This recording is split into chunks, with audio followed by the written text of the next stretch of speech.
යාළුවා ඔයා කවදහරි මේ වගේ හිතල තියෙනවාද?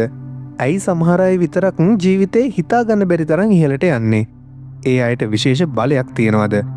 නැත්තං ඒක සම්පූර්ණයෙන් වාසනාවද කියලා. ඇත්තම කතාව මේකයි. සාර්ථකත්වය කියන්නේ අහම්බයක් හරි වාසනාවක් නෙවෙයි. ඒක අපි හැමදාම කරන පොඩිපොඩි දේවල් එකතු වෙලා හැදෙන දෙයක්. අපේ හිත ඇතුළ ඉන්නවා ලොකුම සතුරා. ඒ වගේම ලොකුම යාළුවත්. අපි හැමෝම හීන දකිනවා, ප්ලෑන් කරනවා, ඒත් පටන්ගන්න ගොඩ බයවෙනවා. මට මේක කරන්න පුළුවන්ද? මිනිස්සු මොනවද කියන්නේ? ඔන්න ඒ සිතිවිලි තමයි අපේ ගමන නතර කරන්නේ. ලෝකයේ දිනපු හැමෝම තමන්ගේ ගමන පටන් ගත්තේ බින්දුවෙන්. ඒ අයත් වැටුණා, පැරදුනා, ඒත් එක දෙයක් කළා. වැටෙන හැමවතාවකම ආපහු නැගිට්ටා. ඔයා අද ඉන්න තැන තීරණය කළේ ඔයා ඊයේ ගත්ත තීරණ. ඔයා හෙට ඉන්න තැන තීරණය වෙන්නේ ඔයා අද ගන්න තීරණ. මේ කතාව ඒ රහස තේරුම් ගත්ත කෙනෙක් ගැන. හොඳට අහන්න, මොකද මේක ඔයාගේ ජීවිතයේ අලුත් පිටුවක් පෙරලෙන හැරවුම් ලක්ෂය වෙන්න පුළුවන්. එක ලස්සන ගමක තරුණෙක් හිටියා. ඒ තරුණයට ලොකු හීන තිබුණා ව්‍යාපාරිකයෙක් වෙලා තමන්ගේ පවුලට සුඛෝපභෝගී ජීවිතයක් දෙන්න. එයා ළඟ දක්ෂතාවය තිබුණා, උනන්දුව තිබුණා. හැබැයි එයා හැමදාම කළේ අනුන්ගේ සාර්ථකත්වය දිහා බලලා සුසුම්ලන එක විතරයි. අරයට සල්ලි තිබුණු නිසා එයා දිනුවා. මට කවුරුත් උදව් කරන්නේ නැහැ, මට මේක කරන්න පුළුවන් වෙයිද කියලා එයා නිතර මැසිවිලි නැගුවා. පටන් ගන්න කලින්ම පරදී කියලා බය වුණා. දවස් ගෙවුණා, මාස ගෙවුණා. එයා දැක්කා තමන් එක්ක හිටපු යාළුවෝ දියුණු වෙනවා, ඉස්සරහට යනවා. ඒත් එයා තාම හිටියේ අර පරණ අඳුරු සිතිවිලි අස්සෙමයි. එයාට ජීවිතේ එපා වුණා, හැමදේම අත්හැරලා දාන්න හිතුණා. අන්තිමට එයා තීරණය කළා තමන්ගේ හිතේ මේ අවුල විසඳගන්න කන්දෝඩේ ඉන්න වයසක ගුරුතුමෙක් හමු වෙන්න යන්න. ඒ ගුරුතුමා ගොඩක් අත්දැකීම් තියෙන ජීවිතේ ගැඹුරින් දන්න කෙනෙක්. ගුරුතුමනි, මම හරිම අසරණයි. මට ඕනේ දියුණු වෙන්න. ඒත් මට කිසිම පාරක් පේන්නේ නැහැ. මට බයයි මොකක් හරි දෙයක් පටන් ගන්න. මට හිතෙනවා මම කවදාවත් දිනන්නේ නැහැ කියලා. ගුරුතුමා සංසුන්ව අර්ජුන දිහා බලලා මෘදුව හිනා වුණා. පුතේ, ඔයාට ඕන වෙන්නේ දිනන්න විතරයි. ඒත් ඔයා සූදානම් නැහැ සටන් කරන්න. අර්ජුනට ඒක තේරුනේ නැහැ. එතකොට ගුරුතුමා එයාට පුංචි පැලයක් පෙන්නලා ලස්සන කතාවක් කියන්න පටන් ගත්තා. පුතේවා දන්නවද චීන උණ බම්බු ගස හැදෙන විදිහ? ඒක හරිම පුදුම දෙයක්. ගොවියෙක්ගේ බීජේ හිටවල අවුරුද්දක් පුරාම එකට වතුර දානවා, පෝෂණය දෙනවා. හැබැයි පළවෙනි අවුරුද්දේ කිසිම දෙයක් පොළොවෙන් උඩට එන්නේ නැහැ, කොළයක්වත් නැහැ. දෙවෙනි අවුරුද්දෙත් එහෙමයි.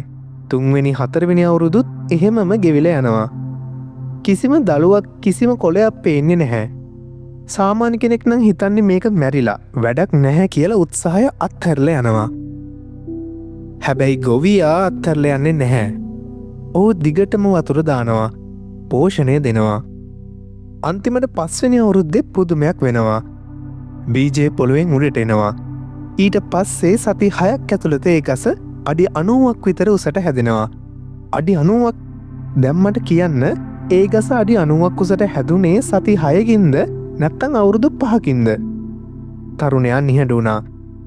ගුරුතුමා ආයෙත් කිව්වා ඒ ගස හැදුනේ අවුරුදු 5කින්. ඒ 5 අවුරුද්ද පුරා මේක කළේ පොළොව යටින් තමන්ගේ මුල් ශක්තිමත් කරගත්ත එක. ඒ අඩිතාලම නැත්නම් අඩි 90ක් උසට ඒ ගසට කෙලින් ඉන්න බැහැ. යාළුවා, ඔයාගේ ජීවිතෙත් එහෙමයි. ඔයාට පේන්නේ නැති වුණාට ඔයා කරන හැම පොඩි උත්සාහයක්ම ඔයාගේ අඩිතාලම හදනවා. අසාර්ථකත්වය කියන්නේ නතර වෙන්න තැනක් නෙවෙයි. ඒක ඔයාගේ මුල් ශක්තිමත් කරන අඳුරු කාලයක්. ඔයාට අද ප්‍රතිඵල පේන්නේ නැති වුණාට ඔයා දිගින් දිගටම උත්සාහ කළොත් කවද හරි ඔයා නොහිතන විදියට පිපෙන්න පුළුවන්.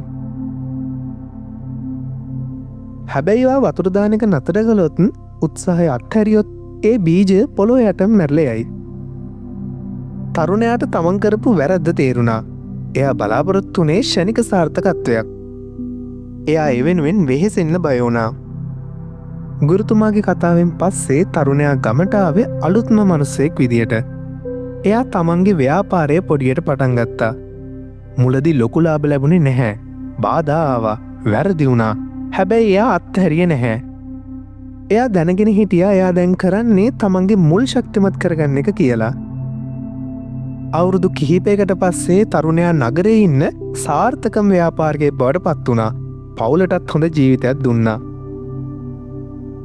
ඉතින් යාළුවා ඔයාගේ ජීවිතෙත් අර උණ බම්බු පැලේ වගේම තමයි. ඔයාද මහන්සි වෙනවා ඇති. කිසිම ප්‍රතිඵලයක් පේන්න නැතුව ඇති. හැමෝම ඔයාට හිනා වෙනවත් ඇති. ඒත් මතක තියාගන්න. ඔයා අත්හරින්නේ නැතුව ඉන්නව නම් ඔයාගේ සාර්ථකත්වයේ සතිහය ළඟදීම එනවා. වැදගත් වෙන්නේ පටන් ගන්න එක සහ නොනෙවෙති ඉස්සරහට යන එක විතරයි. ඔයා අද ඉන්න තත්ත්වයෙන් මිදෙන්න නම් ඔයා අද වෙනකන් නොකරපු දෙයක් කරන්න වෙනවා. කිසි වෙලාවක වැරදෙයි කියලා බය වෙන්න එපා. ලෝකෙ දිනපු හැමෝම වැරදුණු අය. වෙනස තියෙන්නේ ඒ වැරදුනාම නැවතුනේ නැති එක විතරයි. ඉතිං අදම ඔයාගේ හීනය වෙනුවෙන් පළවෙනි පියවර තබන්න. අදම වතුර දාන්න පටන් ගන්න. කාලය ඔයාට සාක්ෂි දරයි. මේ වීඩියෝ එකෙන් ඔයාගේ හිතට පොඩිහරි ධෛර්යයක් ලැබුණ නම් තව කෙනෙක් දිරිමත් කරන්න, මේක ෂෙයා කරන්න. ඊළඟ වීඩියෝ එකෙන් ආයෙත් හම්බෙමු. එහෙනම් හැමෝටම ජය වේවා.